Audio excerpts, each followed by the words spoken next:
नमस्कार, मेरा नाम है आशीष जायसवाल और हम लोग जो है पढ़ रहे थे अ, आधुनिक भारत का इतिहास। ठीक है, तो एक बार रीकैप करने की कोशिश करेंगे। आधुनिक भारत के इतिहास में हमने ये देखा था कि अ, जो भौगोलिक खोजें हैं, मतलब पानी के रास्ते या नए नए देशों की खोज जो हो रही थी, वो पुर्तगालियों और स्पेन वासियों ने की थी। क्यों की थी, इस पर भी हमने बात की थी। सो 5 से 10 मिनट का रिकैप हम लोग लेंगे। तो इसमें ये था कि वहां पर उस समय रेनेसा मतलब पुनर्जागरण हो रहा था। पुनर्जागरण का मतलब होता है नई नई चीजों की खोजें हो रही थी, नए नए आविष्कार हो रहे थे। सो हमने बार्थोलोमेव डियाज की बात की थी, जिसने 1487 में केप ऑफ गुड होप के रास्ते जो है इंडिया पहुंचा था। उसके बाद हमने स्पेन का जो निवासी था 1494 में कोलंबस जो था, उसने भारत की खोज के लिए वो निकला था, लेकिन वो अमेरिका पहुंच जाता है। इसके बाद हमने देखा था 1498 में जो है Vasco da Gama Cape of Good Hope के रास्ते इंडिया तक आता है और इंडिया के जो है इंडिया पहुंचकर जो है वो कालीकट बंदरगाह, जो कि कालीकट बंदरगाह पर अपना बेड़ा रोकता है। और वहां से जो है उसकी उसकी मदद जो है वो अब्दुल मजीद, एक गुजराती नाविक था जिसने उसकी सहायता की थी। इसके अलावा हमने देखा था कि जमोरिन नामक शासक जो है उस समय वहां पर राज कर रहा था, वो उसका स्वागत करता है। इसके बाद वो उसे काली मिर्च और बहुत सारी चीजें देता है। जिस जिस जहाज से आया था उसको, उस जहाज का नाम था साओ गैब्रियल। और जब वो वापस जाता है तो उसको 60 गुना लाभ होता है। और उसके बाद जो है 1500 में पेड्रो अल्वारेज केब्राल आता है। इसके बाद जो है 1502 में वास्को डिगामा पुनः भारत आता है। 1503 में जो है पुर्तगाली जो है वो कोचीन में अपनी पहली फैक्ट्री स्थापित करते हैं। 1505 में कन्नूर में दूसरी फैक्ट्री स्थापित करते हैं। 1505 से पुर्तगाली गवर्नर आना शुरू हो जाते हैं। पहला जो पुर्तगाली गवर्नर था वो था फ्रांसिस्को डी अल्मीडा। उसके बाद जो है 1505 में, जब 1505 से 1509 तक जो है ये गवर्नर रहता है। इसने ब्लू वाटर पॉलिसी शुरू की थी, जिसका मतलब था शांत जल नीति, मतलब जिसका कब्जा समंदर पे होता था वही हिंदुस्तान पे राज करता था। अल्मीडा का फिर युद्ध होता है संयुक्त मुस्लिम नौसैनिक बेड़े से, जिसमें गुजरात था, मिस्र था, तुर्की था। चौल के समीप ये युद्ध होता है जिसमें वो पराजित हो जाता है। 1509 में दोबारा संयुक्त मुस्लिम नौसैनिक बेड़े से युद्ध होता है और वो जीत जाता है। इसके बाद जो है जो हिंद महासागर था वो पुर्तगाली सागर में कन्वर्ट हो जाता है। इसके बाद अल्फांसो डी अल्बुकर्क आता है 1509 में। ठीक है, 1509 में अल्फांसो डी अल्बुकर्क आता है। ये कोचीन को पुर्तगालियों का मुख्यालय बनाता है और इसको जो है पुर्तगाली शक्ति का वास्तविक संस्थापक माना जाता है। 1510 में जो है ये बीजापुर के आदिल शाह यूसुफ से गोवा जीत लेता है। 1511 में जो है 1511 में जो है दक्षिण पूर्वी एशिया की जो महत्वपूर्ण मंडी थी जिसका नाम मलक्का था, उस पर ही कब्जा कर लेता है। फारस की खाड़ी पर स्थित एक होमुल्ज पर इसका अधिकार 1515 में हो जाता है। कृष्णदेव राय से जो है भटकल में एक किला बनाने की आज्ञा ये प्राप्त कर लेता है। इसके बाद जो है अल्बुकर्क स्थानीय पुर्तगीज आबादी बसाना चाहता था। 1515 में एक चर्च का निर्माण करता है जिसका नाम होता सेंट जेवियर, और 1515 में इसकी मृत्यु हो जाती है। इसके बाद नूनो डी कून्हा आता है 1529 में। ये जो है सरकारी कार्यालय को कोचीन से गोवा स्थानांतरित करता है और गोवा भारत में पुर्तगाली राज्य की औपचारिक राजधानी हो जाती है। 1534 में कृष्णा बेसिन पर, 1535 में दीव पर इसका अधिकार हो जाता है। एस्तादो द इंडिया जो है इसको साम्राज्य को नाम दिया जाता है। कार्टेज आर्मीडा काफिला व्यवस्था इन्होंने शुरू की थी। ठीक है, 1560 में ईसाई धर्म न्यायालय की स्थापना की जाती है। 1542 में जो है पुर्तगाली गवर्नर मार्टिन डिसूजा भारत आते हैं, इनके साथ एक संत आते हैं, संत जेवियर। उसके बाद पुर्तगाली जो है भारत और जापान के बीच में जो व्यापार प्रारंभ हुआ उसका श्रेय भी उन लोगों को जाता है। और तंबाकू, आलू, मक्का, ये सारी चीजें जो है पुर्तगाली भारत लाए थे। और इसके अलावा प्रिंटिंग प्रेस का जो आविष्कार, प्रिंटिंग प्रेस जो पहली भारत में शुरू हुई, वो भी पुर्तगालियों को उसका श्रेय जाता है। तो अभी तक हमने ये पुर्तगालियों का रिकैप किया। इसके बाद डच आते हैं। डच जो है वो नीदरलैंड के निवासी थे, और पहला जो डच यात्री था 1596 में जो आता है, इसका नाम था कार्नेलियन हाउटमैन। ये सुमात्रा पहुंचा था। डच कंपनी जो थी उसको 21 वर्षों के लिए जो है भारत और पूर्वी देशों के साथ व्यापार करने की छूट दी गई थी, या हम कह सकते हैं अधिकार मिला था। 1602 में इस कंपनी की स्थापना की जाती है, जिसका नाम होता है United East India Company of Netherland. इसमें जो है 17 व्यक्तियों का एक बोर्ड होता है, जिसे बोर्ड ऑफ डायरेक्टर्स भी बोलते हैं। 1505 ईस्वी में मछलीपट्टनम में पहली फैक्ट्री लगाई जाती है, और 1505 में जो है डचों ने अंबायना पर कब्जा कर लिया था, और धीरे धीरे जो है मसाला द्वीपपुंज पर भी इनका अधिकार हो जाता है। 1605 है, यहाँ पे गलती हो गई। 1610 में जो है डचों ने चंद्रगिरी के राजा से पुलिकट में एक फैक्ट्री स्थापित की तथा इसे अपना मुख्यालय बनाया। इसके बाद इन्होंने स्वर्ण सिक्के, पगोडा ढाले। जकार्ता को इन्होंने जीता। 1619 में इसी पर जो है एक बैटिविया नामक शहर बसाया। 1616 में जो है सूरत में, और 1641 में विमलीपत्तनम में इसने फैक्ट्री स्थापित की। और बंगाल में पहली फैक्ट्री जो है पिपली में 1627 में इन्होंने स्थापित की। 1658 में डचों ने जो है कासिम बाजार, बालासोर, पटना और नागपट्टनम में अपनी फैक्ट्री स्थापित की। औरंगजेब ने जो है 1664 में डचों को 3.5% वार्षिक चुंगी पर बंगाल, बिहार और उड़ीसा में व्यापार करने का अधिकार दे दिया। 1690 में पुलिकट के स्थान पर नागपट्टनम को डच गवर्नर का मुख्यालय बनाया जाता है।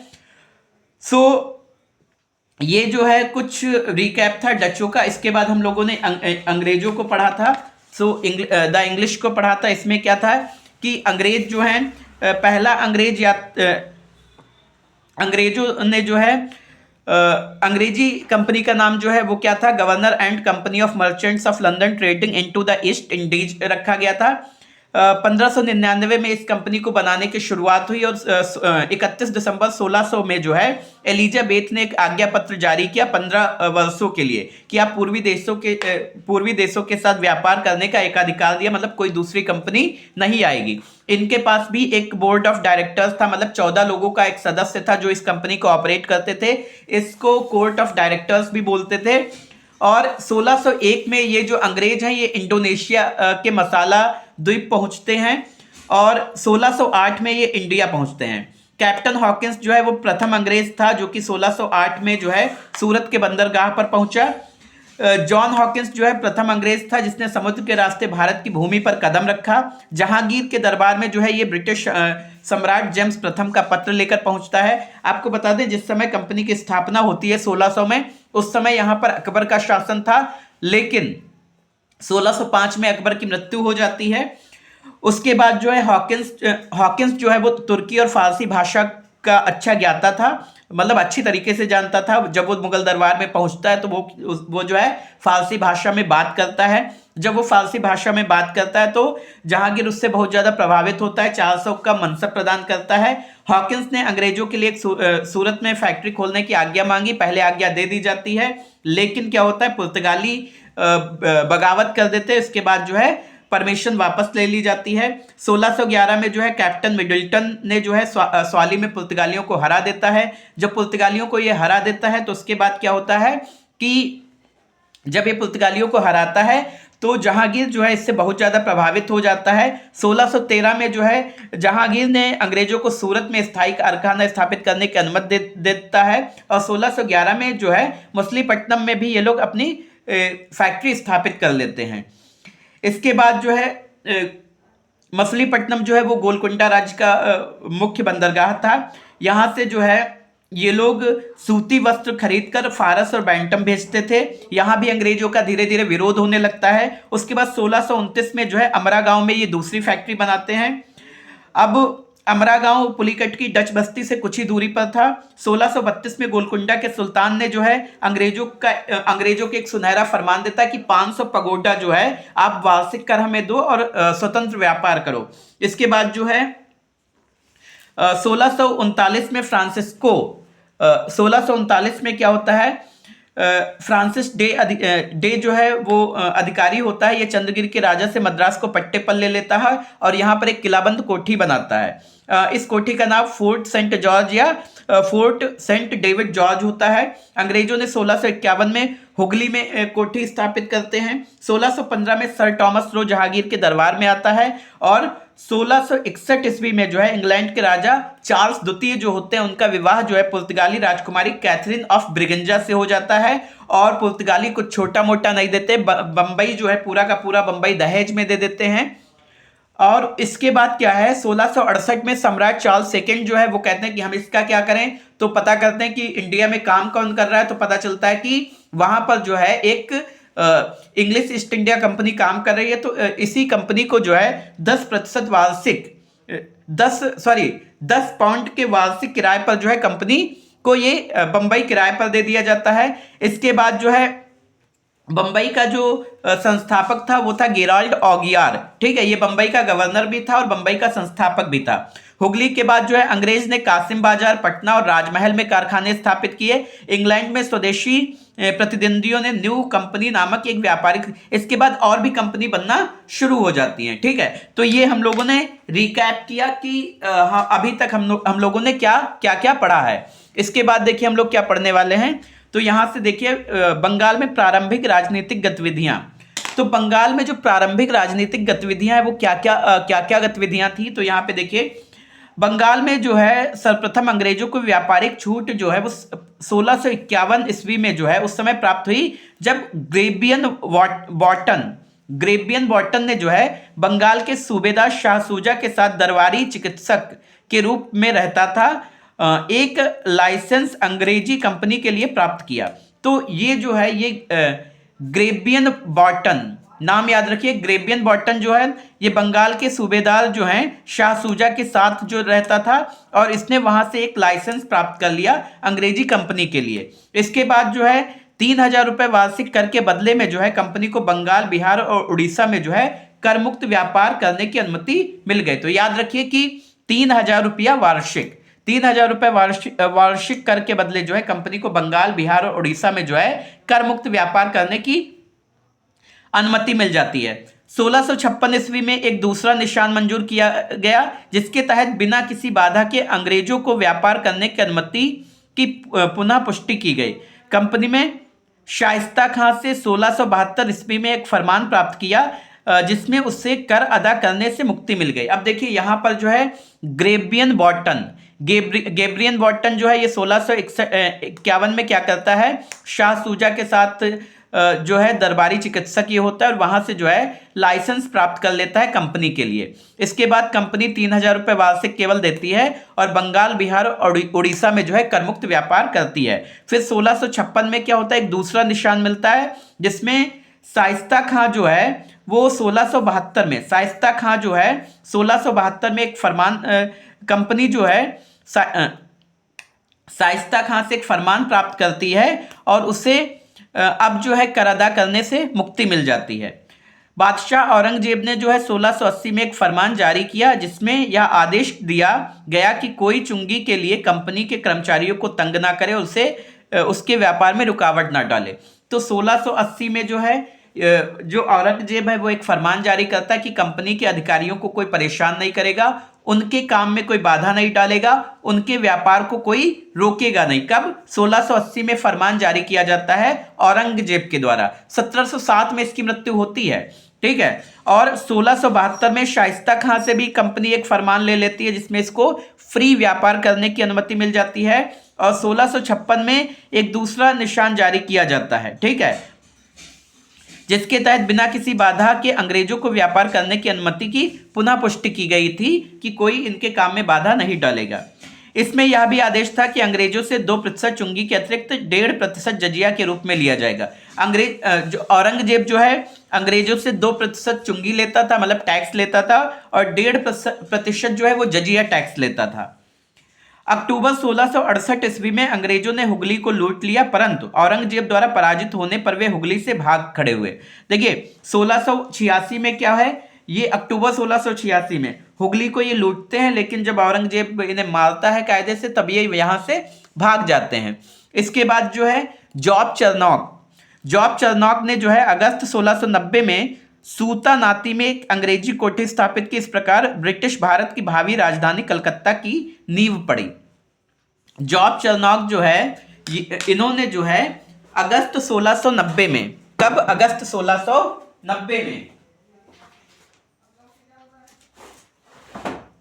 अगस्त 1690 में एक सूता नाती में एक कोठी स्थापित की और जिसका नाम क्या पड़ा?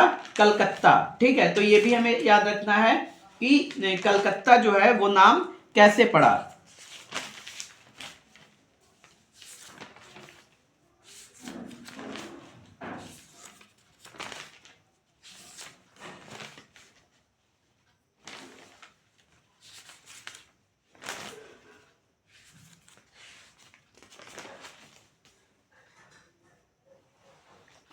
इसके अलावा देखिए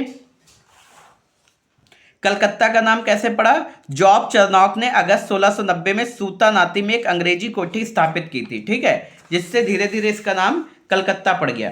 देखिए बंगाल के सूबेदार जो थे अजीम उस शान, ये नाम है उनका, ये बंगाल के सूबेदार थे। तो सवाल ये बन सकता है कि बंगाल का सूबेदार कौन था? ठीक है, तो बंगाल का सूबेदार अजीम उस शान ने 1698 ईस्वी में अंग्रेजों को सूता नाती, कालीकाता और गोविंदपुर नामक 3 गांव बेच दिए। तो एक चीज और याद रखनी है कि जो कोलकाता है, ठीक है, जो कोलकाता है वो 3 गांवों से मिलकर बना है। कौन है? सूतानाती, कलिकाता और गोविंदपुर। सूतानाती, कलिकाता और गोविंदपुर, ये 3 गांव है। ठीक है, सूतानाती, कलिकाता और गोविंदपुर, 3 गांवों की जमींदारी प्रदान की। इंग्लैंड के सम्राट के सम्मान में उक्त किलाबंद व्यवसायिक प्रतिष्ठान का नाम जो है फोर्ट विलियम रखा गया। ठीक है, तो ये जो किलाबंद व्यवसायिक प्रतिष्ठान था इसका नाम क्या रखा गया? Fort William. Sir Charles Eyre Fort William के प्रथम प्रेसिडेंट बने। तो फोर्ट विलियम का प्रथम प्रेसिडेंट कौन था? Sir Charles Eyre. Fort William का प्रथम प्रेसिडेंट कौन था? Sir Charles Eyre. Who was the first president of Fort William? Who was the first president of Fort William? तो याद रखना सर चार्ल्स आयर जो थे वो प्रथम प्रेसिडेंट थे। कहां के? फोर्ट विलियम के। सन 1700 ईस्वी में यह प्रथम प्रेसिडेंसी नगर घोषित किया गया। तो प्रथम प्रेसिडेंसी नगर कौन सा घोषित किया गया? Fort William. ठीक है, फोर्ट विलियम जो है या हम कह सकते कोलकाता जो है ये प्रथम प्रेसिडेंसी नगर घोषित किया गया 1700 में, जो सन 1774 ईस्वी से 1911 ईस्वी तक जो है ब्रिटिश की राजधानी रहा। तो 1774 से 1911 तक, 1774 से 1911 तक जो है ये कोलकाता की राजधानी, ये जो शहर है कोलकाता जो है ये ब्रिटिश भारत की राजधानी रहता है।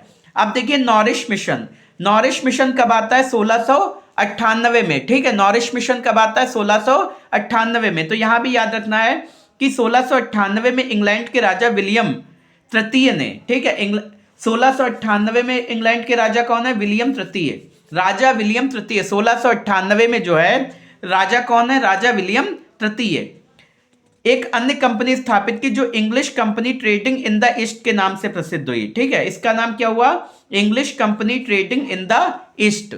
English company trading in the east. इस कंपनी ने अपने लिए व्यापारिक सुविधाएं प्राप्त करने के उद्देश्य से सर विलियम नॉरिश को औरंगजेब के दरबार में राजदूत के रूप में भेजा।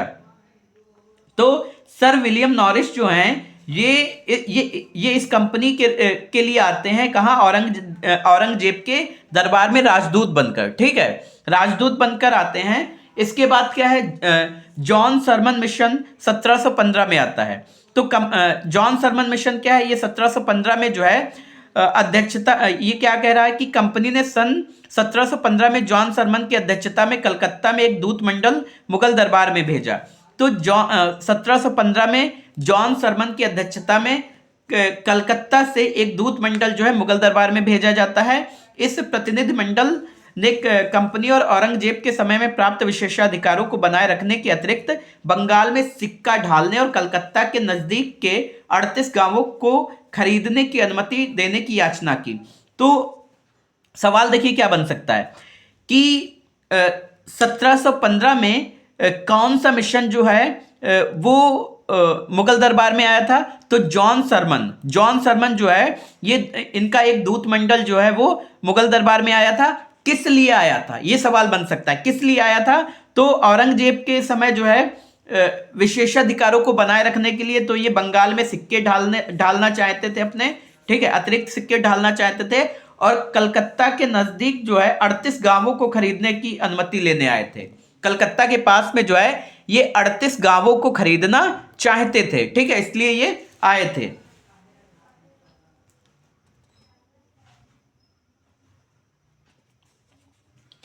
इसके अलावा इस दूत मंडल में जो है एडवर्ड स्टीफेंस, विलियम हैमिल्टन नामक सर्जन और ख्वाजा सेहुल्द नामक एक आर्मीनियन दुभाषिया था। हैमिल्टन ने बादशाह फर्रुखसियर की एक दर्दनाक बीमारी में सफलता प्राप्त की थी। तो यहां पे एक चीज याद रखिए, इस दूत मंडल में जो है एडवर्ड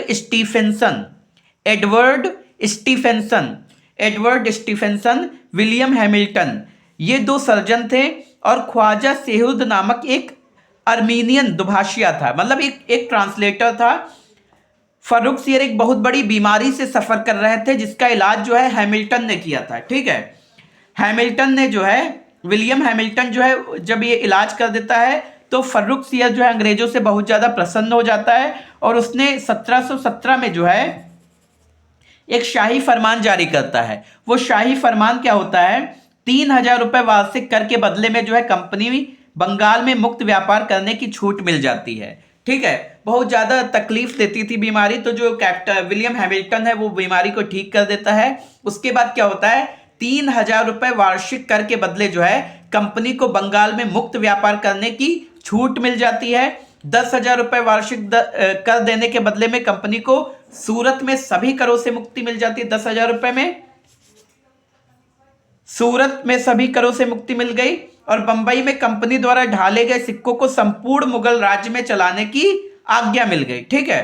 मतलब कंपनी जो है पूरे मुगल राज्य में जो है ये अपने सिक्के चला सकती थी।